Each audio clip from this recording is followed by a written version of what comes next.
Graças a Paz, povo! Estamos aqui mais uma vez, mais um Pode Crer, podcast aqui do nosso Ministério de Jovens, JFC. Estamos hoje aqui, mais uma vez, estou aqui com o Pedro. E hoje nós estamos aqui com um convidado especial, nosso amigo, nosso irmão, Jackson Nicásio. É um prazer, um privilégio estar aqui com vocês, conversar um pouco mais sobre o Jackson, conversar sobre quem é o Jackson, né? O que ele viveu até aqui, as experiências, e ter uma conversa descontraída naquilo que o Senhor nos direcionar aqui nessa noite. Né? Boa noite, galera. Bom dia, boa tarde para você que nos assiste. E para a gente não esquecer, né? Nem deixar para o final, caso você vá assistir esse vídeo de forma particionada. Se inscreve no nosso canal, compartilha esse vídeo com o máximo de pessoas que você puder e quiser, né? Abençoa muitas vidas através desse bate-papo, porque eu tenho certeza que será uma bênção, como já disse Marcinho. Estamos aqui com o nosso reverendo Jackson. O próprio. É isso aí. Faça as honras, reverendo. Olá, galera. Graças e paz. Prazer estar aqui junto com vocês, meio de amigos. E a Bíblia diz que há amigos mais chegados que irmãos. Então nós estamos mais do que no meio de amigos, estamos no meio de irmãos. Eu tenho plena certeza que, apesar de ser um papo bem distraído, Deus vai fluir como tem fluído através desse canal e vai abençoar muitas vidas. Amém, amém, amém, amém. Amém. É isso aí, galera. Estamos aqui mais uma vez e começar pelo começo, como a gente sempre gosta, né? É uma perguntinha básica, né? Aquela a gente de gosta sempre. de ouvir um pouco, porque às vezes a gente já está lá na igreja há tantos anos e as pessoas não conhecem a história de Jackson, né? Não sabem que ele tem raízes assembleianas, né? Quem é mais próximo sabe. Mas a gente queria exatamente, Jackson, quem não conhece, saber quem é o Jackson, como é a história do Jackson, como conheceu a Cristo, como chegou na igreja, etc, etc. Bem, é uma história longa, né? Resumida, por favor. Porque, na verdade, eu já nasci num berço evangélico. Minha raiz, assim como a gente brinca, é toda assembleiana. Meu avô paterno, pastor Benigno de Castro, pastor da Assembleia de Deus. E cresci dentro da Assembleia de Deus, o qual me trouxe até hoje uma base bíblica muito boa. Com a chegada da adolescência, infelizmente, aqueles que nascem dentro de um berço evangélico tendem a cair em algumas armadilhas. É o chamado querer conhecer lá fora, onde a gente cai num risco e numa armadilha gigante. Então, com 15 anos, me afastei do evangelho. Do lado da minha mãe é um lado todo batista, minha avó Deltrudes. Então, de um lado paterno assembleiano, do outro lado materno batista, e fiquei algum tempo afastado do evangelho. Quando voltei para Cristo através da igreja batista, num culto onde o próprio pastor Nisvan estava ministrando. E eu me lembro que naquele culto eu cheguei com a sensação que eu estava carregando uma sacola de pedras gigante nas costas, e naquela noite Deus, como peregrino, tirou a sacola, tirou o peso. E ali, de 2006 até hoje, eu estou congregando na Igreja Batista, onde fui batizado com o pastor Manuel Nascimento, onde aconteceu o meu casamento também com o pastor Manuel Nascimento. Enfim, a apresentação do meu primeiro filho com o pastor Manuel. Toda história, na verdade, construída dos 2006 para cá, toda na primeira Igreja Batista. Essa é a colocação que o Jackson botou, né, sobre essa armadilha realmente de quem nasce no evangelho, né, na adolescência, é sempre uma lacuna que existe ali, porque quem vem de fora, na verdade, né, já conhece algumas coisas, então quando vem, mas a gente que cresce no evangelho, na base evangélica, a gente tem essa questão de querer conhecer, como ele falou. Por isso que eu acho que é muito de suma importância essa questão, nessa transição, principalmente da adolescência para a juventude, para que a gente tenha uma base, né? Tenha um alicerce mais firme, para que a gente não faça por isso, né? Porque também aconteceu comigo, se a gente conversar com inúmeras pessoas, vai relatar esse fato. Então é interessante para que a gente possa abrir os nossos olhos hoje, né? A gente passou por isso. Então que os nossos filhos que as próximas gerações nós tenhamos esse cuidado para que isso não aconteça, né? Para que nós possamos mostrar o quão é bom estar na casa do Senhor, né? Eu acho assim, que o que faltou, pelo menos para mim, foi um acompanhamento espiritual. Quando a gente perde esse acompanhamento espiritual através de um discipulado, através de uma cobertura espiritual, isso nos torna frágil. Eu cresci dentro de uma escola particular, depois eu tive que mergulhar numa escola pública, e em escola pública a gente acaba encontrando de tudo. Né? Então a gente, graças a Deus, nunca cheguei a usar drogas, nem fumar, mas 8 horas da manhã eu estava na mesa de bar.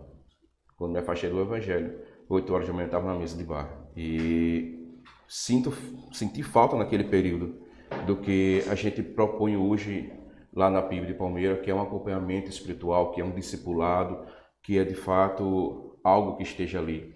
Eu conversava essa semana com 2 pais lá da igreja, 2 pais que são exemplos para nós, e um deles disse assim: não é porque nós somos de fato da igreja, tudo, que infelizmente ou felizmente os nossos filhos vão se abrir para a gente. Algumas coisas eles acabam ficando retraídos, então eles precisam de um acompanhamento, de uma cobertura. E nisso lá atrás, em 2005, 2006, eu senti muita falta. Obviamente que a responsabilidade é toda minha, mas se eu tivesse um acompanhamento espiritual, muito provavelmente no primeiro erro eu já teria regredido, não teria mergulhado tão fundo. Comigo foi um pouco diferente, né? Porque como eu vim de fora, né? Acho que para quem já nasce no berço evangélico é muito mais difícil mesmo, como vocês relataram aí. Porque, tipo assim, a gente vem de fora, a gente já sabe o que é ruim, né? A gente já experimentou o que é ruim. E agora a gente está em busca do que é bom. Vocês que já nasceram dentro do bom, não conhecem o ruim, pensam que o ruim é bom. Uma curiosidade, né? Tem uma falsa expectativa, né? Agora, pegando esse gancho de discipulado, Jacques, compadre, né? Então quer dizer que nem sempre a Igreja Batista trabalhou com discipulado. De forma muito mais eficiente, creio que a partir de 2002, 2003, foi quando foi começado a ser introduzido as células. Mas então, no caso, você chegou em 2006 e você não foi acompanhado porque não tinha ninguém para ter acompanhado. Não, em 2006 eu tinha. Quando eu caí, sim, na Assembleia. lá na Assembleia, né? Sim. E aí eu estava na Assembleia, e aí, infelizmente, não por causa da Assembleia, né? Porque essa questão da curiosidade para que conhecer as coisas erradas, infelizmente, acontece.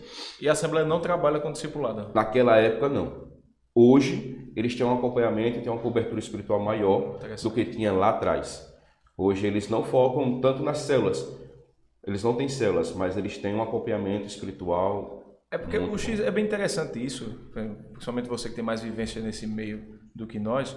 Porque, assim, uma curiosidade que uma vez eu estava conversando com o Joelma em casa, minha esposa. Eu falo assim, tem muitas igrejas que não trabalham com discipulado. E a igreja cheia, né? E às vezes eu me pego assim, a gente se cobra tanto, se culpa tanto, né? Mas assim, talvez, eu não sei onde é que está o feeling da coisa.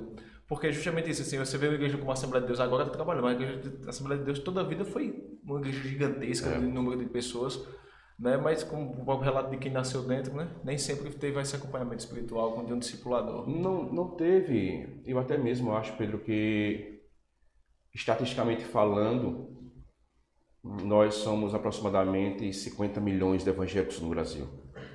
E há uma estatística que diz a cada hoje, convertido e ativo, existe um evangélico afastado. Ou seja, era para sermos pelo menos 100 milhões de evangélicos ativos no Brasil. E isso é estatisticamente falando. Quem sabe esses 50, boa parte deles, não vou dizer 100% deles, mas boa parte deles tivessem presente, se tivesse um acompanhamento espiritual mais próximo.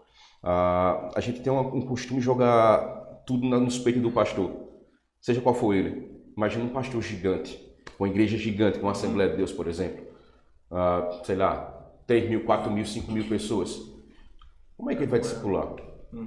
Então não tem condições, de fato tem que distribuir, ter um acompanhamento, uma cobertura espiritual, para que debaixo dessa cobertura espiritual as pessoas possam se sentir mais acolhidas, mais próximas, e quando vacilar, é por isso que lá a palavra do Senhor vai dizer que o cordão de 3 dobras. E também, imagine se a gente, você botou aí a estatística, se a gente discipulasse e acompanhasse uma pessoa, né? Como essa estatística, aumentaria significativamente. Acho que não seria 100%, mas nós teríamos uma taxa de diminuição nisso. Mas acontece que muitas vezes isso, que o Jackson colocou, às vezes a gente espera do nosso líder, espera do nosso pastor, que ele dê conta, mas o pastor sozinho não vai dar conta da igreja. A gente espera um crescimento da igreja, mas a gente quer que a igreja cresça e nós ficamos sentados. A gente quer que a igreja cresça, melhore, mas nós estamos na nossa zona de conforto, na nossa comodidade. E não é assim. Enquanto nós, como igreja, né, nós que somos igreja, nós não nos levantarmos para fazermos a nossa parte, auxiliarmos os líderes, auxiliarmos o pastor, levar o evangelho também. Então nós não estamos fadados a permanecer nessa estatística tão... Eu falo triste, porque se você tem aí uma possibilidade de 50 milhões e você tem 1 para 1, é uma estatística muito grande. Imagina 100 milhões de evangélicos ativos em fervente oração nessa nação. Pois é. Como o Brasil seria? Quase metade, né? Quase metade da população brasileira. Há uma estimativa que até 2050 nós seremos a maioria. Mas de que forma essa maioria vai se consolidar? Isso é o que me preocupa, né? Essa consolidação, esse discipulado é super importante.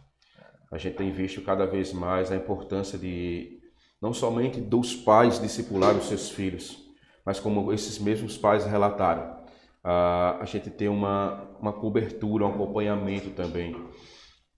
Por exemplo, uma serva de Deus acompanhar a Sarinha daqui a pouco, acompanhar a Laurinha, acompanhar o Arthur, né, acompanhar o Anthony. Imagina essa galera aí, vai crescendo, e nem sempre, cara, os nossos filhos vão chegar para conversar com a gente e dizer: papai, hoje aconteceu isso. Papai, não fiquem tristes, porque isso nem sempre vai acontecer. E a gente nem pode se cobrar de nós mesmos, porque em algum momento eles vão se sentir envergonhados. Não é que eles não sejam amigos, mas eles vão se sentir envergonhados. E essa cobertura até espiritual... Até também da punição que os pais possam dar. Da punição dos pais. Né? Vacilou, sei lá... Todos os nossos filhos hoje têm a mesma sorte, a mesma bênção de nascer no berço evangélico. Né? Todos eles não nasceram dessa forma. Mas lá na frente, eles podem cometer algum escorrego. E nesse escorrego, como é que vai ser a reação deles em relação a nós?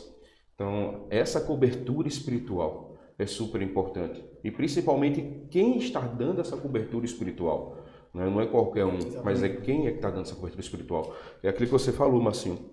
Se de fato a gente se posicionar como servos, com a palavra do Senhor diz, nós somos servos, cara, a gente vai revolucionar essa cidade, vai revolucionar esse estado, vai revolucionar o Brasil. Amém. A gente tem uma dependência muito grande lá fora, quando a gente de fato deveria começar dentro de casa, né? Buscar a paz de Deus, buscar de fato fechar essas brechas e consolidar.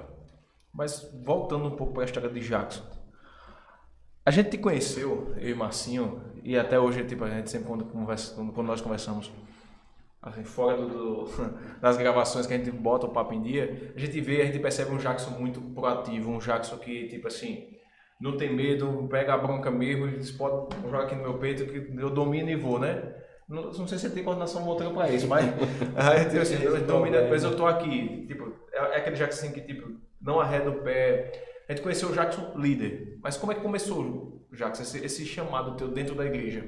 Como é que você sentiu essa vontade? Porque muitas pessoas, elas gostam de trabalhar, mas nos bastidores. Elas gostam de ser ativas, ou às vezes não, né? Mas elas gostam de tipo, eu conheço muitas pessoas que dizem assim, não, longe de mim, nunca quis nem quero. Nós também, né? Ser líder. Mas chega um momento que, tipo, vem a porta, né? Mas como é que se deu esse processo com o Jackson? Ou vem a porta ou cai nos peitos. Cai no colo. Na verdade, eu acredito que liderança a gente não aprende. Liderança se aperfeiçoa porque você já nasce com ela. Eu tenho isso comigo. Você já nasce com ela. E eu sou muito grato a Deus, como eu falei, por ter nascido na Assembleia. Então a Assembleia tem um trabalho espetacular até hoje, a gente chama o trabalho de base. O trabalho que é feito com as crianças na Assembleia de Deus é extraordinário. E a partir daquele trabalho que é feito com as crianças, Então eles já começam, a partir dali, perceber os dons que aquelas crianças têm. Se tem dom de serviço ou se tem dom ministerial. Então eles vão instigando mesmo. Por exemplo, eu me recordo várias vezes, na idade do Arthurzinho, 5, 6, 7 anos, eu na frente da igreja, lotada, com jogral. Antigamente tinha o jogral, então as crianças estavam lá, 5, 6 anos, a igreja lotada. E isso faz com que você vá perdendo a sua timidez.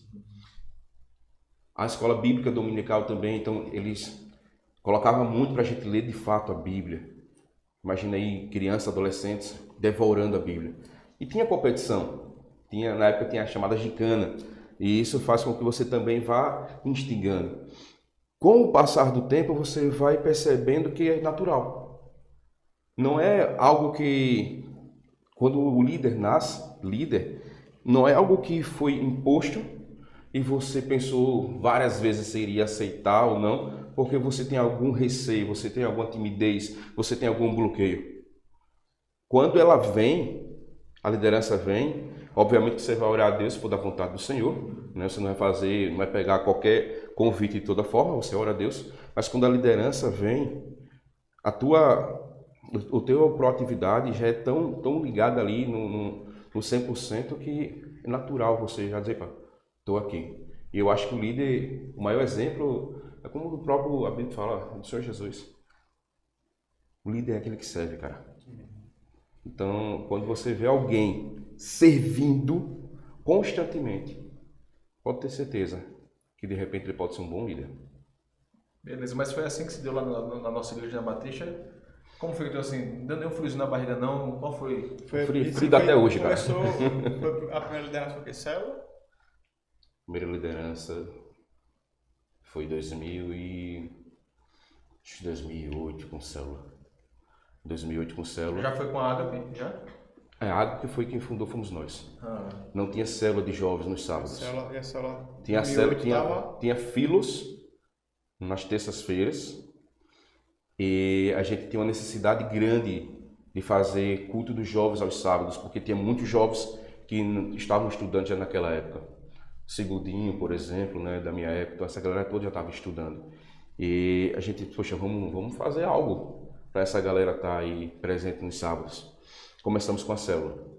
E aí Deus foi dando as estratégias, foi quando surgiu a Adoradora do Rei, e a Adoradora do Rei fazia o louvor da célula.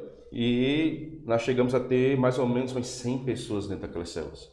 Era um culto de jovem mesmo, ao ponto que quando chegava na hora da palavra, parecia escola dominical. Então a gente pegava Maciel, Miriam, Hilton, pegava uma galera muito boa, e essa galera descia com a sua turma, 5, 6, 7, 10 pessoas, para as salas. E trabalhava ali em torno de 10, 15 minutos. Depois voltava e a gente fazia célula. O meu trabalho foi célula, depois supervisão de célula, as células se multiplicaram, supervisor de célula, depois líder de jovens em 2012, voltei a liderar a juventude em 2015 e 2016, se eu não estou enganado, 14, 15, 16, 16, né? Foi algo desse tipo.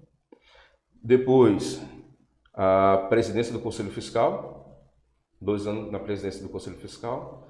Depois de 2 anos da presidência do Conselho Fiscal, foi quando surgiu o convite e o desafio para assumir o Amaro.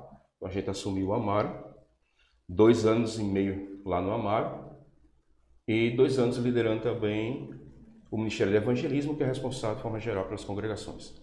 Então, de 2006, 2008 para cá, a gente não para, é só nessas atividades rodando dentro da instituição. Quartel, soldado no quartel, né?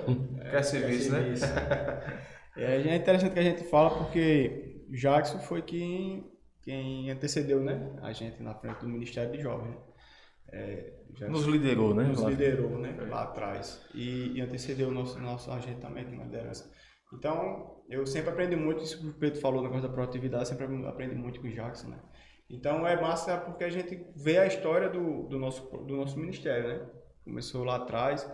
Eu lembro quando o Jackson assumiu, em 2012, foi um período que eu acabei me afastando um pouco mais, mas eu lembro quando ele assumiu. E depois eu só quando eu realmente voltei, ele era líder de novo, né? Tava voltando. Então, mas a gente vê esse trabalho, essa continuidade, né? E eu queria ver, já, o que você acha dessa questão, a importância dessa continuidade? Porque a gente trabalha lá na igreja, né? Um ano, né? Mas na prática, na teoria, né? Na prática nunca acontece de ficar só um ano. Mas o que você acha de uma, em qualquer que seja, não só do Ministério de Jovens, mas uma continuidade? Você acha que um ano dá para fazer alguma coisa? Você acha que é muito pouco para conduzir Até alguma porque coisa? eu acho que em 2012, eu lembro que quando foi um ano que eu entrei na igreja, né? Eu lembro muito que tipo, a cultura mesmo era um ano. Mudar Um ano. Um ano você Atrás, poderia ter feito o melhor trabalho do mundo, mas você acabou, é outro. Mas pode responder. Mas é isso mesmo, ele era meio que uma obrigação ter essa rotatividade. E junto com essa rotatividade, eu me lembro de uma frase do próprio pastor Manuel Nascimento, no Conselho de Obreiros, ele disse: um ano é pouco, porque a gente não consegue construir. E de fato eu concordo 100% com a fala dele. Eu acho que a partir dali foi que esse negócio de um ano, ser só um ano, foi mudando. E a gente começou a dar mais oportunidades para que não ficasse só um ano. Eu acho que 2 anos no mínimo. 2 anos no mínimo. A necessidade de você implementar aquilo que Deus tem colocado no seu coração. Vocês me sucederam e têm feito ao longo desses 4 anos depois de mim um excelente trabalho.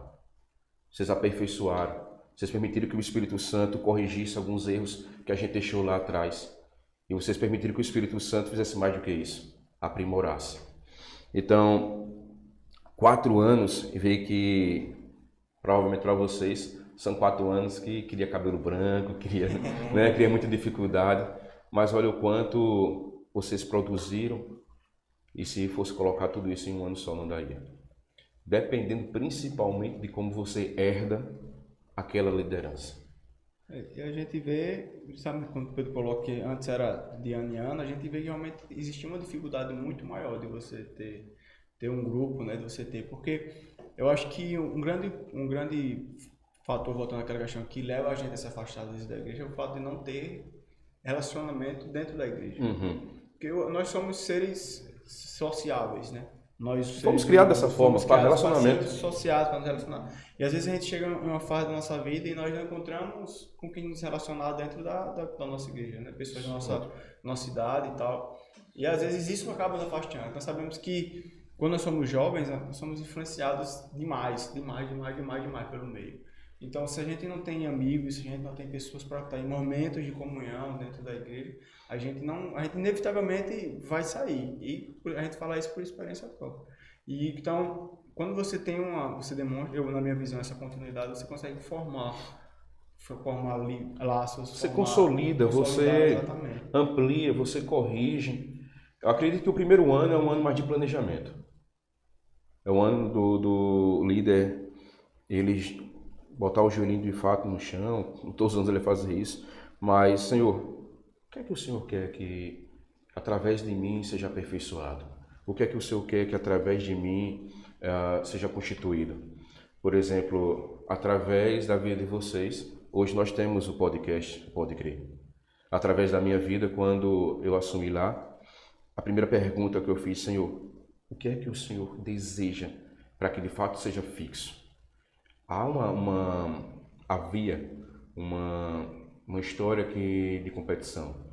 Fulano fez isso, então eu tenho que fazer melhor. Tal. Eu disse: não quero competir com o homem. Eu quero fazer o melhor para o Senhor e algo que fique para sempre. A gente tinha trabalho de teatro, ia e voltava. Graças a Deus, Deus nos deu o Teatro Avivar já lá em 2015, 2016 no ministério. A gente tinha uma certa dificuldade, Pedrão acho que lembra disso, nos momentos de oração, a gente não tinha uma vez um músico, um violão. Quantas vezes Felipe, vem cá, Felipe, me ajuda aqui. Né? Micael nasceu nessa história aí. Né? Micael era cantor de brega no palco. Micael, vem cá, fica dessa forma. Então, assim, perceba que a gente vai construindo e vai descobrindo os talentos e os dons. Quantos dons e quantos talentos tem na nossa igreja que precisam ser descobertos? E olha como o Felipe hoje é uma bênção de Deus, olha como o Micael é uma bênção de Deus. E se esses talentos não fossem aperfeiçoados, se esses talentos não fossem descobertos? E aí eu disse: Senhor, me dá algo que a gente possa fazer, que possa ficar eterno. Então, em 2015, eu me lembro como hoje, eu, Pedrão, Joelma, Lília e Rosilane, nós fizemos um primeiro momento de oração da igreja, de culto dos jovens de oração. Os cultos que acontecem hoje nas sextas-feiras nasceram também em 2015. E até lá, hoje, permanece. E eu me lembro que a primeira coisa que nós fizemos foi, Senhor, vamos lá para o Cristo, né, lá para a Serra do Goiti, e de lá nós oramos e, Senhor, nos direcione desde aquela época que a gente já orava pela sucessão. Eu acredito que outra coisa que eu aprendi muito com o pastor Manuel, que nós não somos donos de ministério. Nós estamos ali para servir. E em algum momento, a tua liderança tu vai passar o cajado. Você olha para a história de Moisés, ele passou para Josué. Você olha para a história de Elias, ele passou para Eliseu. Então, um líder, ele precisa saber formar outro líder. Quando ele não sabe formar outro líder, ele cria uma lacuna e o qual a tua história ali vai encerrar quando você sair. Quando ele forma uma nova liderança, aquela liderança que foi formada por Deus através da sua vida, ele vai dar continuidade e aperfeiçoar. Outra coisa que a gente deve aprender é que eu não vou torcer para que o outro líder faça um trabalho melhor que eu. Não, cara. Deus, que eles façam um trabalho 1000 vezes melhor que o meu. Isso é reino, né? Não é reino. Mas é justamente sobre isso. Quando a gente estava falando questão de 1 ano, eu me lembro bem que, tipo, isso também, na época, gerava a bendita competição. Não, maldita competição. Porque, tipo, era uma competição, tipo, não, ano que vem não fica não. Ano que vem, vai ser fulano, vai assumir, vai ser diferente, vai pegar diferente. E eu lembro-me muito bem que quando eu entrei no Ministério de Jovens, você vê a importância da visão da liderança. Nenê fez o trabalho dele lá na juventude no ano que eu entrei, né? Eu entrei faltando, acho que 4 meses para acabar o ano que Nenê era líder. Acho que um pouquinho mais, a gente pegou uma matuta com o Nenê. Foi. Nós entramos juntos, inclusive. Naquele tempo, né? Oi? Naquele tempo se encerrava em setembro. Encerrava em setembro, verdade. Isso que eu acho verdade. Eu acho entrou ali em junho, a gente fez o Amor Matuto ainda. Acho que foi de 4 a 5 meses antes de terminar o ano que Nenê era líder. E eu lembro que entrou eu e Jackson. E eu lembro que Jackson, naquela época, nas reuniões, uma coisa que me marcava muito, tipo, e eu concordava, né? O Jackson dizia assim, vamos dividir o ministério em departamento? Eu lembro muito dessa reunião. Tava Anthony, baixista, né? Tava Arielle, tinha uma galera, Babi na época também. Samuel tá em Arapiraca. Tinha uma galera, Samuel. Você quer que é uma galera totalmente diferente da que é hoje, né? Então, naquela juventude, tipo assim, o meio encabulado, mas eu nem conheci direito de Jackson, mas eu concordo com esse cara. Esse bicho meio bruto aí, mas eu concordo com ele. E tipo, quando o Jackson, eu lembro como já acabou o ministério do Nenê, aí veio o convite para Jackson assumir novamente a liderança. E eu lembro quando ele veio conversar comigo e com Joelma. Porque Joelma não pôde entrar no ministério de jovens na época porque não era batizada. Aí ele veio conversar com a gente e disse, eu vou precisar muito de vocês, orem a Deus. A gente deu sim, começamos a trabalhar lá. E deu certo os departamentos. Aquela visão toda que a gente, né, que ele falou, quando era vogal, passando a ser líder, então... Aí foi quando nós dividimos, tínhamos o POC, tu lembra? O POC, né? Era programação, ornamentação e comunicação. É um Serginho em um. Ele não tinha Sérgio ainda na época, né? A mídia não tem essa força que tem hoje. Eu lembro que tinha o teatro, tinha os Atletas de Cristo, Isso. né? Aí foi. E o ministério bem rapidinho, que eu sempre entrevistado ele, não sou eu, mas... que tipo, eu sempre deixo muito claro isso, já falei até com os meninos do Louvor. O Louvor JFC nasceu da necessidade. Isso. Não foi porque a gente queria. E da necessidade da sexta-feira. E dos cultos. Porque na época, quando o Jackson era líder, a gente não tinha essa... O culto era um pouco mais esporádico. Era tipo um culto a cada 2 meses, um culto a cada 1 mês, né? Que a gente fazia aquele culto bem mais elaborado. E era bem temático. Temático.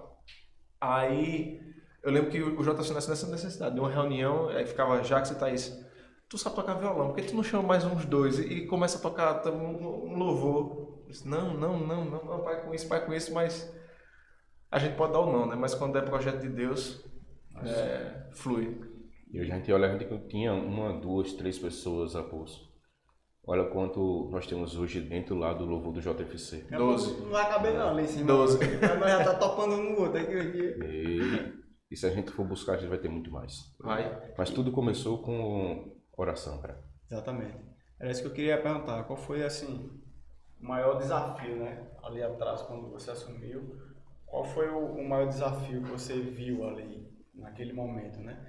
Levantando essa questão que existia o curto tempo, né? Que era como normal, né? Natural, um curto período, e aquelas coisas existiam. Qual foi a maior, quando você assumiu lá atrás, qual foi o maior desafio assim, que você viu naquele momento?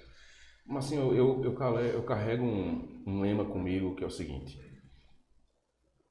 como contador, como alguém já formado na área, até mesmo antes de ser formado, eu dizia o seguinte: para o homem, você tem que fazer o melhor. Para Deus, você tem que fazer o melhor dos melhores. Você tem que fazer ali buscando, sabe?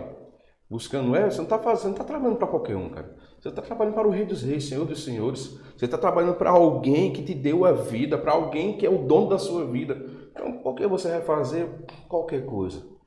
Então, quando eu olhei ali, disse: Senhor, o maior desafio que a gente tem aqui é unificar a juventude, que não tinha uma juventude unificada. A nossa juventude era uma juventude, não por falha dos nossos líderes anteriores, mas era algo de fato espiritual que envolvia a juventude, e era uma juventude muito dispersa. Era uma juventude que não tinha uma unidade. Então a gente buscou aqui dali, e buscamos também, em pouco tempo, como você disse, em 12 meses, Senhor, o que nós podemos fazer com pouco recurso, né? Com pouco recurso. Só que ele é o dono do ouro e da prata, e é ele que abre as portas, é ele que faz. Em 2012, nós trouxemos Marcos Góes. Os meninos se lembram disso? Eu não estava não. Mas... Marcos Góes. Eu lembro do evento, mas acho que eu não estava não. O Congresso de Jovens foi com ele. 2015, o Congresso de Jovens foi com o Guilherme Batista.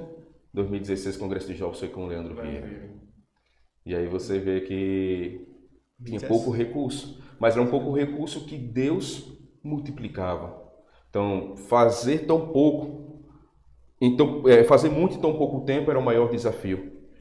Unificar a juventude era um outro desafio. Descobrir novos talentos para que aquela liderança tivesse continuidade era desafios. Eram muitos desafios que hoje, graças a Deus, nós temos.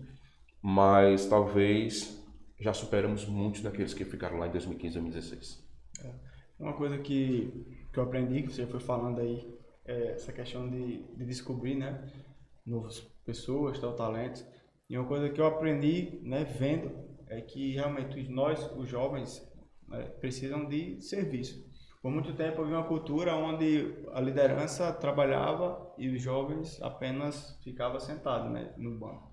E sobrecarregava os líderes e não avançava aqueles liderados, a gente não conseguiu chegar. E aí foi essa questão dos departamentos, né? Foi quando começou lá ainda com o Jackson. Porque ali a gente viu essa galera trabalhando. A galera tinha aptidão para uma coisa, você conseguia desenvolver isso, né? Desenvolver essa questão. Então a gente vê que isso tem sido, como a gente falou, se a gente quer crescer, nós temos que ter mais braços, né? Nós temos que ter mais condições de trabalho. Se a gente quer, como eu digo, as igrejas que são maiores é porque tem mais líderes, tem mais pastores, tem mais pessoas que fazem. Porque se for 2, 3, nós não vamos, nós vamos sair do canto. Isso. E nos jovens a gente aprendeu assim, né?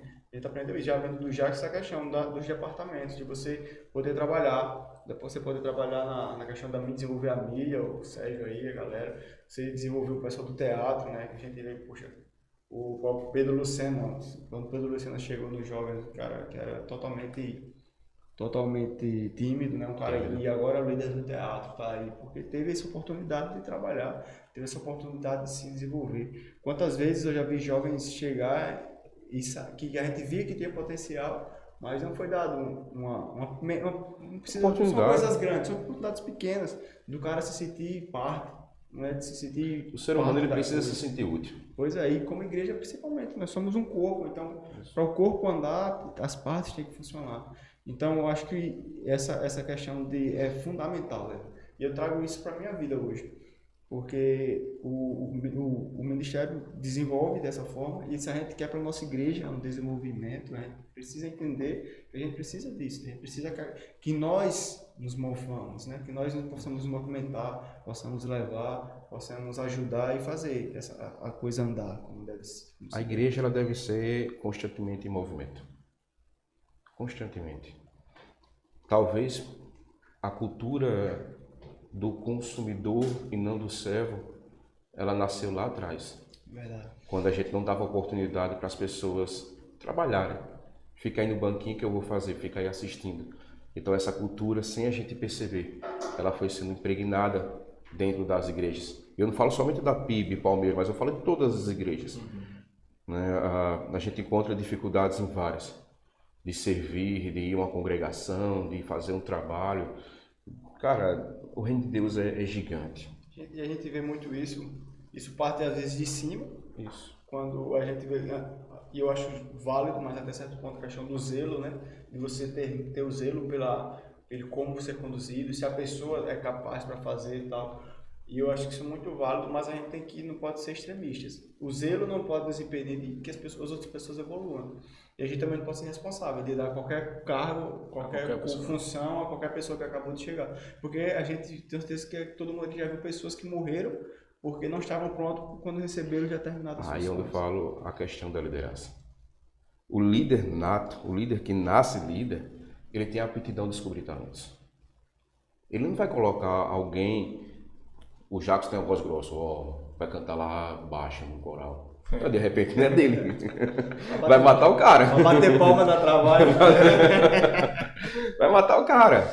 Eu vou colocar o Jacques para fazer teatro. Olha, só tem isso. Matou o Jacques. Exato. Mas se coloca o Jackson naquilo que o Espírito Santo se move através dele, cara, vai ser um instrumento poderoso nas mãos de Deus. Então, o líder, ele precisa ter essa responsabilidade de entender, de colocar cada peça no seu devido lugar. Isso. E começa servindo, cara. Qualquer líder, independente de função, quem quer servir, tá ali para servir. Tá ali para lavar um banheiro, tá ali para passar um pano, tá ali para carregar uma igreja, carregar cadeiras. E quando você vê tem um cara aqui em 2012, eu acredito, 2012. Acho que foi isso. Um retiro lá de Viçosa. É um dos exemplos que eu mais carrego toda a minha vida. E é um amigo de muitas datas. Hilton, em 2012, lá naquele retiro, ele vendo muita gente sem fazer nada, mas ele subia, ele ajeitava uma lona, ele fazia uma coisa, fazia outra. E aí quando perguntaram ao Hilton, por que, Hilton, você está trabalhando enquanto a galera está toda ali, está curtindo? Ele disse, onde é que está o meu líder? Você está ali trabalhando, por que eu tenho que ser melhor? Aquilo, os exemplos arrastam, cara. O líder está ali para servir também. Então, são N variáveis que vai fazer com que não só a juventude, mas a igreja como toda se engaje no trabalho. Mas eu concordo plenamente. Foi uma das coisas, né, que eu comecei a enxergar muito quando nós fomos liderados por Jackson. É justamente isso. Esse feeling de saber colocar cada pessoa no seu quadrado. Esse feeling. Porque, tipo assim, trazendo mais para a área que eu domino de graça mais, né? Que é a questão de louvor. Tem muita gente assim que tipo se frustra, né? Se frustra porque justamente isso assim. Você vai colocar uma pessoa que ela não tem aptidão para a música, mas ela tem aptidão para o serviço. Ela tem aptidão para ser da logística. Ela tem aptidão de estar na mídia. Ela tem aptidão de pregar. Sim. Tá ligado? Mas assim, tem que ter essa intimidade. Eu acho que a liderança passa pela liderança, a intimidade da liderança com Deus e também ter o jeito, né, do traquejo de como falar com essas pessoas, né? Acaba criando, se você colocar o cara no lugar errado, acaba criando uma frustração gigante. E essa frustração pode levar a uma queda espiritual. Com certeza. Eu me lembro que toda a minha família é de músico. O meu pai toca trombone, troca todos os instrumentos de sopro. O meu irmão do mesmo jeito, os meus tios por parte de pai do mesmo jeito, o meu avô, o meu bisavô, todos eles são músicos, todos. Então é meio que uma tradição na família você ser músico. Jacques, e você? Cara, Se me der um trombone, não sei nem para onde vai. Eu conheço. eu conheço do manejo, tal, dó, ré, mi, fá. Sei solfejar, conheço a clave de sol, sei ler partitura, mas quando me dá instrumento, não vai. Por que não vai? Porque não é a minha área. Agora tu dá uma Bíblia e um púlpito e um microfone na mão, Deus usa, não? Aquilo, é instrumento. Senhor, fulaninho de tal, qual é a aptidão dele?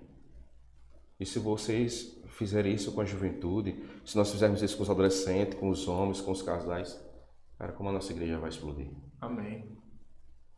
Eu penso assim, eu creio que hoje a gente vê outra coisa. Você falando nesse tema dos jovens ainda, qual a diferença do perfil, digamos assim, dos jovens de 2012 a 10 anos, né, atrás, para os jovens de quando você assumiu 2015 para hoje, que você vê, como você via? Faz um paralelo aí. Rapaz, me joga não pergunta. Aí tem uma galera antiga que tá assistindo aí. Que a moleza é Maciel, Miriam, Ailton, a galera boa. Faz um paralelo dessas 3 gerações aí. E o que você acompanha hoje, que também você nos vê trabalhando muito, então você tem uma noção de como é hoje também. Cara, não que lá atrás não tinha uma pegada espiritual, não tinha um envolvimento espiritual, não tinha mais uma busca. Eles tinham, nós tínhamos. Não à toa que Deus nos abençoou muito. Mas acredito muito que naquele ano 2015, quando Deus virou a chave, foi quando Ele nos fez compreender que tudo é através da oração. Então a gente começou a buscar a Deus de fato como deve ser buscado. Lá atrás nós buscávamos através de atividades.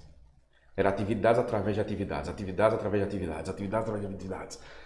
Daqui a pouco tem congresso, maravilha. Tem amor matuto, top de linha. Nós temos que fazer isso, nós temos que movimentar. E legal, isso é bom. Mas se a gente esquecer o espiritual, a gente não avança a lugar nenhum. Não sustenta, não é bom, não mas sustenta, não é o que sustenta. Não é sólido. É aquele feijãozinho com arroz ralo, não vai trazer o sustento. Então, quando 2015, quando a gente começou a implantar o momento de oração, a gente começou a ver de fato o mover do Espírito Santo dentro da juventude. E a partir daquele mover foi que muitas coisas começaram a mudar. O cara começou a entender que ele precisa ser semelhante a Jesus. Ele precisa buscar o Espírito Santo, ele precisa ter uma vida diária de oração. E como vocês me colocaram nessa berlinda, lá atrás, em 2012, nós tínhamos muitos jovens. Pastor Atos, uma galera muito boa. Mas nós tínhamos uma grande parte que não tinha uma vida espiritual como deve ter. E eu não falo de ter uma vida espiritual onde você vai buscar apenas nos cultos de quarta-feira e domingo. Culto de quarta e culto de domingo deve ser reflexo do que acontece dentro da sua casa. Nós aprendemos isso em 2015 por diante e vocês deram continuidade. Não à toa que até hoje nós temos as sextas-feiras de oração. E essa questão da oração realmente, quem estava, a gente sabe, viu, estava chegando, voltando, mas a gente viu a diferença, né? Dos momentos antes, o ministério de jovens antes e depois realmente desses momentos de oração. O que Deus fez ali, né? O que Deus mostrou, o que Deus direcionou, o que Deus orientou. E a gente aprendeu que é para quem busca, né? Isso. Deus ele tem direcionamento. Deus ele tem propósito. Deus ele tem palavra. Mas é para quem busca. A Bíblia fala que os segredos dele é para aqueles que o temem. Então é para aquelas pessoas que buscam. Então, quando nós buscamos, quando nós cavamos, né, uma superfície, não cavamos uma estrutura no sólido, cavamos uma superfície com fundamentos, a gente não vive mais de... Porque o grande que a gente via os jovens, não falo só, mas até hoje ainda existe isso. A gente vê jovens que é tipo montanha-russa, né? Uhum. Vem um congresso,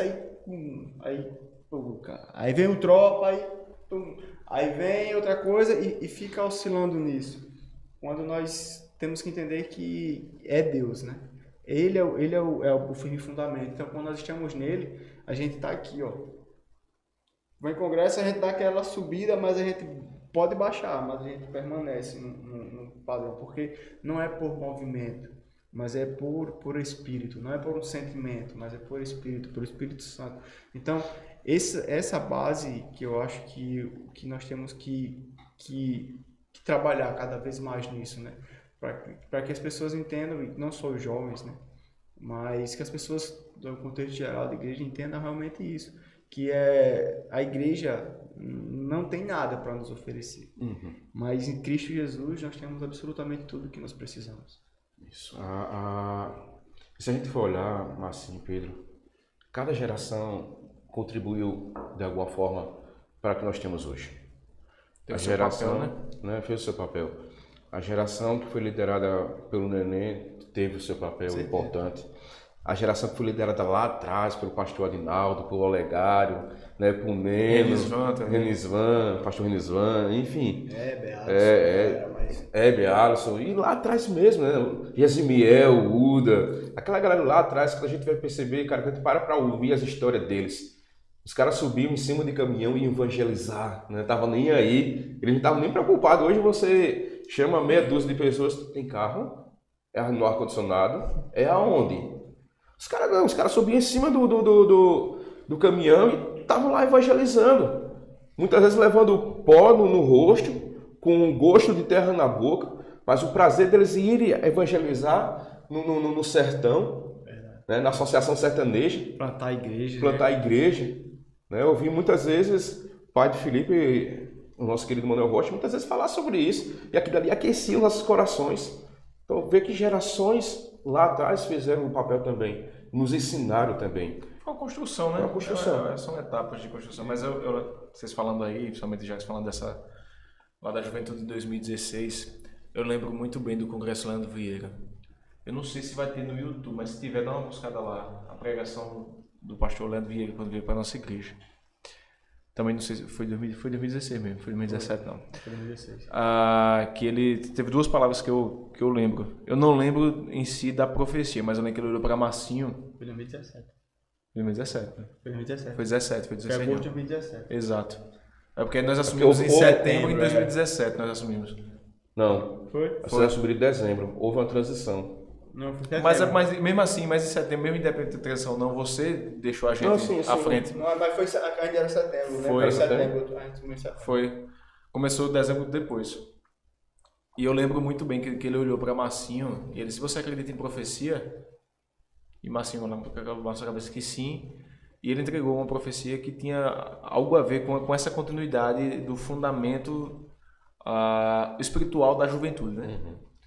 E eu lembro muito bem que no último dia, na última pregação, ele falou assim: "Igreja, minha parte eu fiz." Muita gente não gostou do Leandro aqui, né? Mas minha parte eu fiz e a chave foi virada. Isso. Eu lembro muito bem dessa palavra, a chave foi virada. E eu não lembro se foi pouco tempo antes ou foi pouco tempo depois que veio um profeta lá de Brasília falando tudo aquilo que a gente ia viver dentro da juventude vivendo. No culto, numa sexta-feira de oração. Foi até antes. Eu não lembro se foi antes, acredito, não lembro. Lembro-me muito bem que ele falou que nós iríamos cuidar de determinados nichos, né? Iam chegar pessoas precisando da nossa ajuda. Chegaram e firmaram. Glória a Deus. E firmaram. Então, a gente vê o processo e a gente vê, tipo assim, a importância daquilo ali, de que foi da gente se aproximar mais, de ter mais intimidade como corpo. Isso. E buscar mais o lado espiritual da coisa. Se você vê Atos, ele é exemplo disso.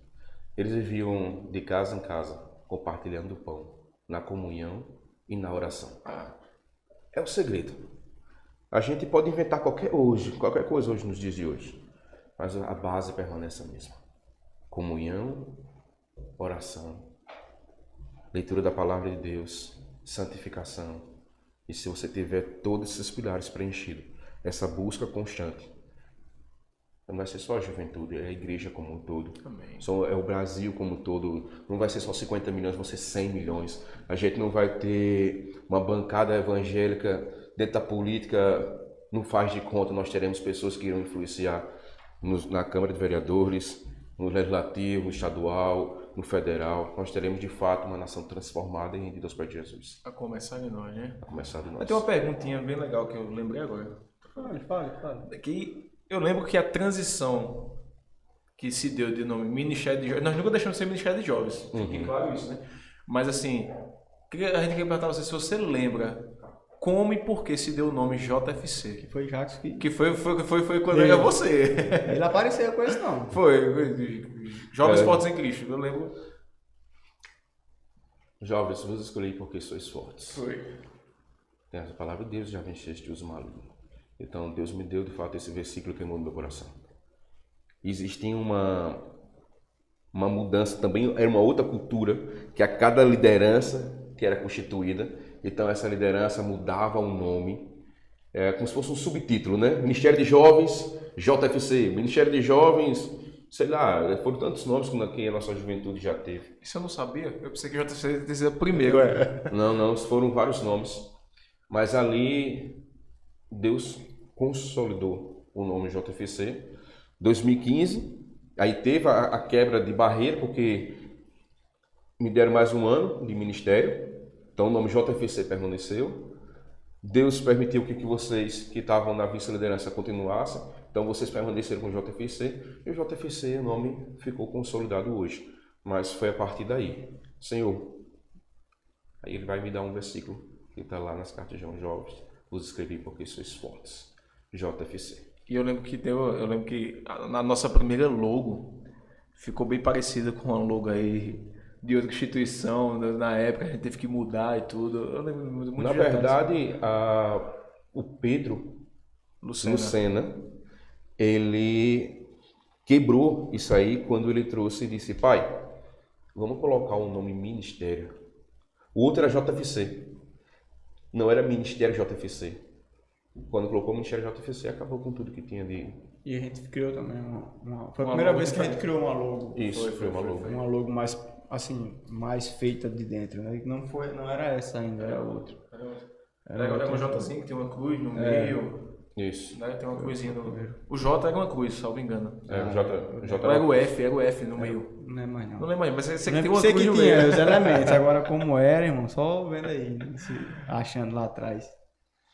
Mas é isso aí, já falando dessa questão de Ministério de Jovens e tal, mas depois do Ministério de Jovens, você assumiu lá, quem não sabe, né, já que você é teólogo já, né, e fez o seu curso aí e tal, e assumiu depois de um tempo, não foi? Depois de um ano ou dois, não foi? Em 2015, 2016, fiquei um ano sem liderar nenhum ministério. 2018, 2019, acredito que foi o ano que veio a presidência do Conselho Fiscal. Nós estamos em 2022. Agosto de 2020 foi quando eu assumi o Amaro. E ali veio... Já na pandemia. Já dentro da pandemia. E é como o Pedrão falou lá atrás, né? Sempre caiu desafios nas minhas costas. Foi janeiro. Eu assumi em agosto do Amaro. Porque o convite veio. Veio depois. O convite veio. Deu uma faixa a gente estava dentro da pandemia. A igreja lá tinha um mês antes da pandemia que já estava fechada. Ela tinha passado por um ganho de almas muito grande no Amaro. E depois teve um probleminha e ela ficou um mês fechada. Depois desse mês, no outro mês, mês de março, foi quando o governo estadual decretou o estado de calamidade, fechou tudo. Então nós passamos 6 meses fechados dentro da pandemia, todas as igrejas. Com mais um que já estava fechado, 7 meses. Foi quando o pastor Jorge, que era o líder do Ministério do Evangelismo, fez um desafio e disse: Jackson, na época eu estava fazendo o primeiro ano de Carisma. Se você está no primeiro ano do seminário Carisma, topa assumir o Amaro. E quando veio o Amaro, é interessante que veio com um desafio gigante, né? E agora, como é que a gente vai? Porque a história que acontecia lá é que batalha espiritual era constante. No entanto, quando a gente se posiciona no centro da vontade de Deus, é Ele que nos sustenta. O desafio veio, a gente conseguiu, graças a Deus, resgatar grande parte daquelas ovelhas. Lamentavelmente não todas, mas grande parte daquelas ovelhas foram resgatadas. Inclusive hoje tiveram um culto maravilhoso, já acabaram de mandar um relatório aqui. A irmã Maria Helena esteve lá ministrando, a irmã Paula estava dirigindo, a irmã Divânia levou salmos. E hoje é culto de oração e eles têm esse trabalho desenvolvido lá. Não precisa necessariamente mais aquela lacuna de um líder espiritual ali e o trabalho não vai ter. Hoje eles conseguem desenvolver sem estar o pastor deles, sem estar o líder espiritual deles lá. Então eles conseguiram desenvolver isso. A gente conseguiu também ter pessoas que estivessem participando do batismo, pessoas que foram convertidas, enfim. Batalha espiritual aconteceram, mas junto com ele a manifestação da glória de Deus.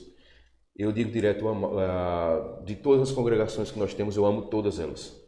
Mas o Amaro talvez seja o lugar mais propício para a gente viver o sobrenatural de Deus. E a gente tem vivido isso lá. E aí é um desafio, né?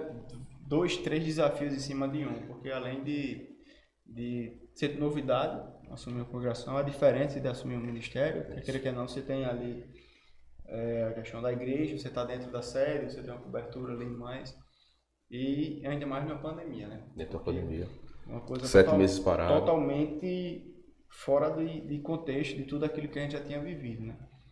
Porque dentro do ministério, particularmente, foi bem complicado. Imagine você, que a gente já vinha caminhando, imagine você começar um trabalho diante de todas essas dificuldades e ainda sem poder abrir as portas. Como é que você começa um trabalho sem nem abrir as portas? É mais difícil ainda. Ele é bem mais complicado. No entanto, há mais ou menos um mês atrás, a gente esteve na casa de uma irmã que nos fez lembrar os tempos que a gente começou lá. E nos fez lembrar também de quantas vezes Jesus saía andando e ele ia de canto em canto, de comunidade em comunidade, de aldeia em aldeia. Lugares como as congregações, o evangelho é mais anunciado fora da igreja mesmo. Então quando você vai de canto em canto, você vai no Buzu, você vai na Lagoa da Teresa, você vai no próprio Almário, você vai visitando, você vai conversando com as pessoas e a galera vai começando a se sentir amada. Pastor é isso. Pastor é aquele que dá a cajadada quando tem que dar, mas ao mesmo tempo que está dando a cajadada, está aqui. Ovelha, vem cá. Filho, vem cá. Você é especial, você é amado por Deus, nós te amamos também. E eles foram se sentindo amados, foram se chegando cada vez mais. E hoje, graças a Deus, nós temos visto isso. Não somente no Amaro, né? Dia 3 agora, nós estaremos vendo o que Deus tem feito lá em Cabaceiro também, através do nosso querido Valdeir, o que Deus tem feito lá em Canafístula, o que Deus tem feito através do pastor Jorge lá em Estrela. Então, nós temos vivido nesses últimos 2 anos um período maravilhoso de crescimento nas congregações e do que Deus tem feito através da vida de todos esses homens. Pegando esse gancho, ainda falando sobre as muitas lideranças que Deus colocou na tua vida, Jackson, mas assim, acredito que não só na nossa igreja, mas em todas as igrejas, a gente deve haver, né, essa dificuldade de encontrar pessoas que queiram trabalhar também nos cargos administrativos, nos cargos que, tipo, não tem tanta visibilidade, como é o caso que eu lembro que quando eu assumi a administração da igreja, você assumiu junto comigo, era a Comissão de Finanças. Só que ao mesmo tempo foi se criado o Conselho Fiscal, e por você ser contador e ser o nome mais propício da época, e Deus colocou no seu coração, você assumiu o Conselho Fiscal. Mas que conselho 2 você... anos bem difíceis, né? 2 anos de peguei pandemia. Peguei 4. Peguei pandemia e outras coisas. Que não desafiadores. Mas assim, qual o conselho hoje, com toda a experiência que você tem em liderança, que você dá para essas pessoas que se recusam tanto a assumir cargos como esse que você assumiu por 2 anos? Cargos que não tem tanta visibilidade, mas tem uma importância gigantesca numa vida orgânica de uma igreja, de uma organização do terceiro setor, como são as igrejas. Vamos lá. Se nós somos bons, é porque Deus nos fez bons. Se nós temos algo, é porque Ele nos deu isso. Nos capacitou, né? Tudo que nós temos, na verdade, nada é nosso.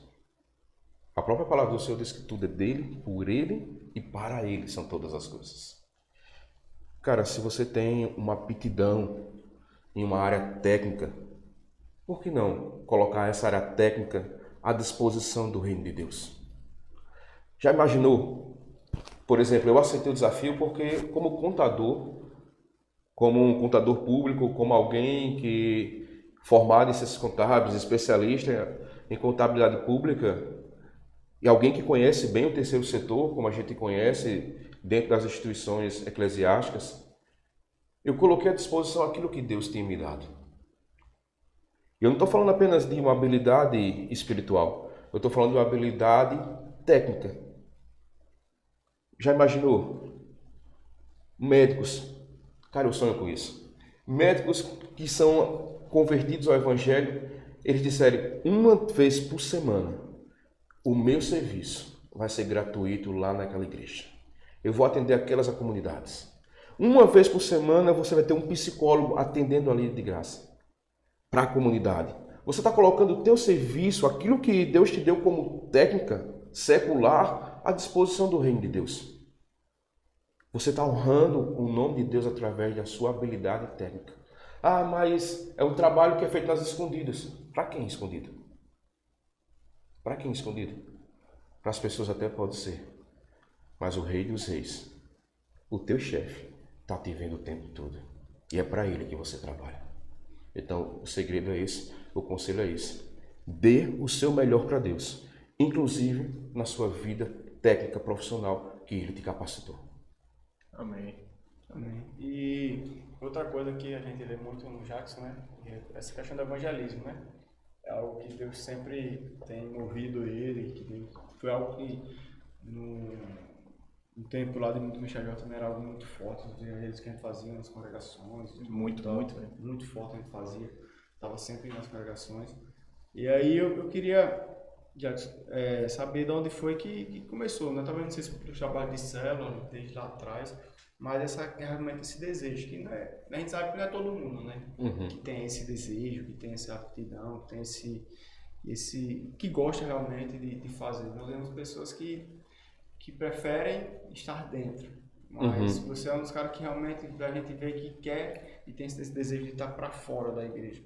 Então, eu queria saber de onde foi que surgiu e como você tem trabalhado com isso, as experiências assim mais marcantes que você teve dentro desse contexto de evangelismo. Lá atrás, em 2015, quando a gente começou, era um dos departamentos, se não me engano, né, Pedrão? Era um dos departamentos, era o ministério, era o departamento de evangelismo. E quantos evangelismos de fato nós fizemos? Essa semana, o pastor Maxwell esteve ministrando o aniversário da congregação, da igreja hoje, lá em Minador Negrão. E nós ficamos lembrando da vez que nós fomos lá para Minador. A gente evangelizou aquela cidade inteira de pé, caminhando. Pastor Gileno o tempo todo ali. Acho que foi o único que eu não fui na época. E quando chegou no final, Deus nos deu um banquete maravilhoso. Eu fui só pro culto à noite, na verdade. O pastor Gileno botou cuscuz lá, irmão. Parecia um que tava botando no coxo, era sobrando. Inclusive, um abraço, pastor Gileno. É uma bênção de Deus na nossa vida. O cuscuz tava bom, de verdade. Nunca esqueci. Ó. Tá devendo pra mim, então. E Minador, Cabaceiro, Ipueiras, Estrela. Juventude, a gente trabalhou muito com evangelismo. Cara, Marcos 16. O ID, Efésios 4, vai falar sobre os dons ministeriais. Dentre deles está o evangelista. Ponto. Mas em Marcos 16 fala sobre o ID. E o ID não é se você tem dom de evangelista. Porque o dom de evangelista, Deus capacita com algumas ferramentas espirituais. Mas o ID é uma ordenança. É um mandamento. Você não vai ver em Marcos 16 Jesus dizer, por favor, vá se puder, né? Olha, bota um pouquinho da tua agenda aí, tal dia, faça isso. Não. Ide. É um imperativo. E na verdade, aquela palavra ide no grego é indo, não é ide. Filho, é para quando? É para amanhã? Não. Era para você já ter ido. Então aquilo ali queimou muito no meu coração e queima até hoje. Quando você vê pessoas que estão se perdendo nas drogas, você vê pessoas que estão se perdendo na prostituição, famílias que estão se acabando no adultério, famílias que estão precisando se encontrar com Jesus, e você poder ser um canal de bênção para Deus, para aquela família. Imagina, Deus te usar para que através da tua vida ou do teu ministério, aquela vida que estava ali sendo destruída pelas drogas, pela prostituição, pelo vício da cachaça, pelo, sei lá, tanta coisa que Satanás planta no coração do homem, mas Deus usou Pedro, o Marcinho, a juventude, aquele irmãozinho que está lá no banco, e Deus usou para evangelizar através daquela vida, daquele canal de bênção. Aquela família inteira foi transformada. Isso deve queimar no nosso coração, gente. Não tem como ser diferente. Se você de fato é filho de Deus, você deseja que os outros também sejam. Eu acho que não tem alegria maior, né? Quando você vê. Quando alguém está perdido é achado, né? Quando se converte. Porque a melhor parte desse evangelismo é quando você vê realmente a vida sendo transformada. Você vê quem era aquela pessoa que você conheceu, aquela pessoa que você evangelizou naquele dia, e você começa a ver a evolução, aquela pessoa, Deus entrando, Deus mudando a vida. Você vê, e não tem nada melhor, porque Deus, ele é o caminho, né? Ele é a verdade. Ele é a vida. Deus, ele é a resposta, né? Que o mundo precisa. Nós temos, às vezes a gente briga para levar tantas coisas, mas o que todos precisam é simplesmente, como Paulo falava, né? Eu podia falar de muitas coisas, tentar persuadir você de várias formas, mas eu decidi pregar Cristo e esse crucificado. Paulo diz, ai de mim, se não pregar esse evangelho. Pois é. Ai de mim. E era um cara que era isso, né? Quando ele até em Roma, quando ele vai para Roma, ele diz, eu me sinto devedor, né? Me sinto devedor de pregar esse evangelho, de levar esse evangelho até vocês. Eu acho que é isso que realmente tem que queimar no nosso coração como igreja, de levar esse evangelho, porque estar dentro da igreja é bom, mas se nós continuarmos só dentro, nós nos tornaremos cada vez mais inúteis. Enquanto nós não nos posicionarmos para levar essa mensagem, para alcançar pessoas. Assim, a Bíblia diz que quando uma alma se converte, tem festa no céu, certo? Já pensou, cada um de nós, sermos responsáveis por festas no céu? É isso que deve queimar nosso coração, cara. Poxa, hoje eu fui responsável. Por quê? Por uma festa. E aonde? No céu. É isso que deve queimar nosso coração. Eu acho que o fator pandemia nos atrapalhou muito também. Eu lembro também quando nós assumimos o ministério depois de Jackson, a gente via também aquela deficiência, estava chegando, muita gente não estava ficando, né? Então a gente deu uma pausa nos evangelismos, mas é uma coisa que a gente sentiu falta. Fizemos na medida que pudemos também, mas a pandemia como um todo, eu acho que deu uma esfriada na igreja quanto a isso. Vocês vão lembrar, o Guilherme Batista veio aqui, tirou a igreja todinha. Eu lembro como hoje o irmão, eu fui contra na hora. Jackson disse, o homem quer tirar a igreja daqui. Eu tava como assim do lado, um olho pra cara do outro, e agora? Ele desceu de lá, ele tava pra subir, eu acho, não sei nem por tudo. Sei que ele chamou, eu lembro na escada. Na escada. Ele chamava a gente. Tu já era vice de Jackson, né? Olha, vamos, não sei o que, eu digo, rapaz, o pessoal tá mandando. Eu digo, irmão, então, você tá mandando, aí você vai fazer o que mais? Ele chegou pra mim nessa, como é, tá ficando doido, ele tá maluco. Mas uma cena que eu lembro assim, que a igreja foi empolgada. Impactou a cidade, porque no outro dia a notícia só era essa. E foi empolgado. Eu lembro do irmão Valdomiro, meu irmão, pulando aquela alegria. A gente chegava lá naquela praça, não lembro se era Filipão, tá com violão na mão. Era Filipão.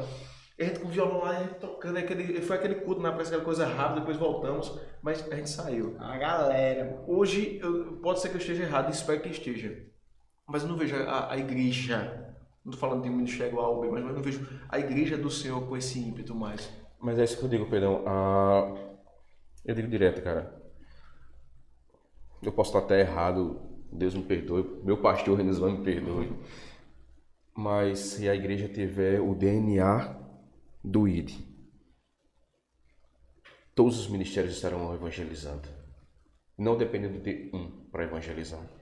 Todos estarão evangelizando. As crianças estarão evangelizando, os jovens e adolescentes estarão evangelizando, a terceira idade estará evangelizando, todos estarão evangelizando, todos, porque eles estão com sede de almas, eles querem ganhar vidas para Cristo, eles querem fazer festas nos céus, e isso é o que deve mover nossos corações.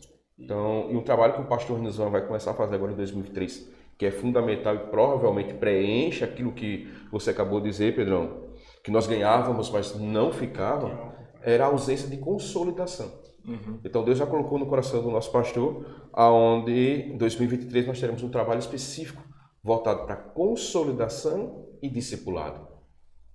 algo mais robusto, algo que a gente, não que seja deficitário hoje, mas algo que vai implementar. Mas ainda a gente, acho que não só Temos na nossa igreja, mas Aí, por isso que eu falei a igreja. igreja no contexto geral hoje tem muita dificuldade nessa consolidação, de a igreja permanecer. Porque são muitas pessoas feridas que chegam, então a gente não é só palavra, a gente tem que saber como lidar, como tratar, tem que saber como fazer, não esperar que todos amadureçam e cresçam na mesma rapidez, na mesma proporção, porque somos indivíduos totalmente diferentes, né? Tem pessoas que chegam na igreja e com 1 ano, 6 meses está mais maduro do que o nego que está na igreja há 10 anos. E tem gente que vai chegar na igreja e vai ser mais devagar, e a gente tem que ter maturidade, discernimento, sabedoria para lidar com essas pessoas, para ajudar, porque cada um vai ter de acordo com aquilo que ele recebeu de Deus. Então, aos poucos, então a gente tem que ter muito esse cuidado. E às vezes falta. Quando a gente sobrecarrega, quando a gente está sobrecarregado, a gente não consegue dar conta desses dois tipos de pessoas. Uma pessoa que está lá na frente e outra que está. Então, mas quando a gente tem gente, quando tem realmente uma equipe, um exército, então a gente consegue tratar e lidar com essas pessoas, que é fundamental. Né? Tocasse num ponto bem interessante. Gente, hoje a gente está pensando um pouquinho mais, porque pelo nível de intimidade que a gente tem com o Jackson, né? A gente acaba nessa conversa e tá gostoso o papo. Mas um ponto que você tocou agora foi justamente isso. Tem uma parte do livro que eu estava lendo, mandei até para o Pastor Renis, assim, o líder, a gente falou tanto sobre o líder, ele não pode ditar os passos do seu rebanho de acordo com o ritmo dos carneiros. Porque no meio do seu rebanho vão ter ovelhas grávidas, vão ter cabritinhos novos. E se você acelera demais o passo do seu rebanho, carneiros velhos vão te acompanhar. Mas as ovelhas que estão para ter filhote e os próprios filhotes morrerão porque não conseguirão acompanhar o ritmo que está sendo ditado de forma errada. Acho que parte por isso aí também, né? Porque você vai ter que ter o cuidado, um olhar geral. O pastor não pode ter afinidade mais por uma pessoa e menos por outra. Uhum. Quando ele cuida de ovelhas, é ovelha de forma geral. Ele vai ter uma ovelha que vai mancar. Ele vai ter que saber esperar. Ele tem uma ovelha que vai tá grávida, como você falou. Então a gente vai ter que esperar. Vai ter outra igreja, vai ter outra ovelha que é mais esperta, então ela vai estar lá na frente. E a gente vai dizer, vem cá, se você correr demais, lá na frente você vai cansar também. Então, o pastor vai ter sempre buscando aquele equilíbrio. E não somente pastor, mas nós líderes. Né? Líder de ministério, líder... Enfim, quem cuida de rebanho precisa ter a noção e conhecer as suas ovelhas de forma geral. E partindo aí já para o final dessa conversa, né? Nós tínhamos umas 400 horas para conversar aqui, mas a oportunidade, já que você vai estar aqui, para a gente conversar, fazer alguns estudos. Mas isso aqui é mais para a gente conhecer. Quem não conhece, tem a oportunidade de conhecer e saber quem é Jacques. Próxima vez que ele estiver aqui, vocês já vão saber, né? Só para finalizar, Jackson, que a gente tem feito para a galera aí. Nesse seu olhar, depois de amadurecer, depois de tantas lideranças, de tantos processos dentro ter ficado velho, né? Meio acabado, meio carcaça mesmo. Carcaça tá meio enfadada, tá, mas depois de ser pai, depois de tantas coisas que aconteceram, depois de liderar uma congregação, hoje, quando você olha assim, e você vê você olha para frente, olha para trás, você vê qual o legado que o Jacques quer deixar, né? Pensa em deixar para Arthur, para Anthony, para as próximas gerações que virão. Quando você olha para o futuro, você olha, cara, a gente está caminhando nesse sentido. Eu queria deixar um legado para essa galera que está vindo agora depois. Assim, quando a gente olha para o Jackson antes, para o Jackson hoje, dentro desse contexto que vocês me falaram, muitas coisas a maturidade vai nos trazendo. O fato de ser explosivo, você vai deixando para trás, né? Muitas vezes você não dava nem ouvido e a tua afirmativa era como se fosse regra de rei, então isso vai mudando. Quando você, 10 anos já de casado, então tem muita história, né? Tem muita história desses 10 anos. Thaís aqui me aguente, né? Então tem muita história.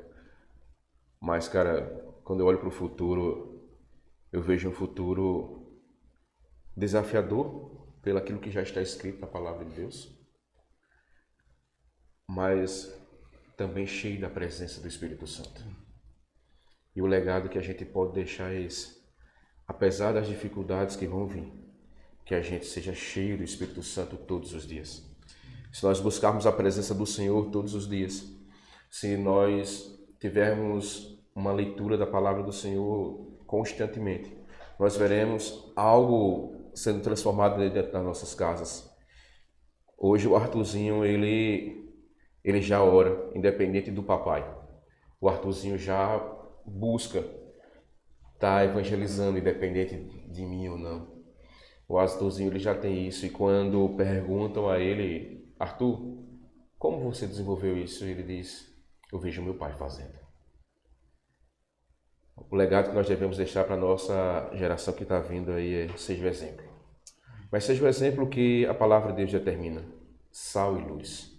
A palavra do Senhor também diz que a nossa palavra seja temperada com sal, para que a gente possa responder a cada um como convém. E o sal, para os gregos, significava sabedoria. Se a gente precisa ter sabedoria, precisa ter a presença do Espírito Santo. E esse é o legado. Sem o Espírito Santo, a gente não consegue fazer nada. Amém. Glória a Deus. Então, diante disso, quero agradecer por ter dito sim mais uma vez aí, né, ao estar aqui compartilhando um pouco sobre aquilo que foi vivido lá atrás, sobre a sua vida, aquilo. E você é uma referência para nós, né? Eu falo com o Pedro, de líder realmente, de quem faz com excelência. Fazer o melhor, a gente aprendeu vendo, né, vocês fazendo o melhor para Deus. Então a gente aprendeu que para Deus é com excelência. A gente tenta sempre fazer o melhor, né? A gente sempre lembra, né, na reunião que a gente teve. E o pau quebrou e vamos fazer assim? Não, mas por que assim? Se a gente ainda pode fazer assim, não, mas que a gente quer fazer o melhor. Eita. Não, mas não precisa, não, mas a gente só faz se for o melhor. Por mais que seja desgastante, por mais que exija mais trabalho, por mais que exija recursos que a gente não tem, mas a gente, se Deus colocou no coração, ele vai e ele abre as portas. A gente tem visto isso. Então, a gente aprendeu, algo que eu realmente aprendi com o Jackson nesse tempo da foi exatamente isso, fazer tudo com muita excelência para Deus. Então, a gente queria agradecer por estar aqui hoje, por dizer sim, né? Agradecer por esse momento, por todos os ensinamentos, por tudo que a gente aprendeu com você. E dizer que você é parte, né, do ministério, você é parte do todo, sempre tá com a gente aí em tudo quando a gente precisou. E não vai ser diferente daqui para frente, a gente sabe disso. Então, galera, é isso. A gente queria agradecer não só o Jackson, mas a vocês que estão aí com a gente esse tempo todo, até o final, vocês que ficaram aqui. Espero que isso essa conversa, esse bate-papo tenha edificado sua vida, que você tenha, de alguma maneira, aprendido alguma coisa, assim como nós aprendemos no dia de hoje. E que Deus abençoe sua vida, que você continue crescendo na presença do Senhor, buscando Ele com todas as suas forças e se entregando por inteiro a Ele. Isso aí. Então, muito obrigado de verdade. Pedro, para terminar... Mete o dedo no joinha aí, compartilha o máximo de pessoas que você puder e abençoe essas vidas com esse bate-papo. Assim como nós fomos abençoados hoje à noite, creio que muitas vezes também o serão. É isso aí, pessoal. Mais uma vez, obrigado, compadre, Jackson.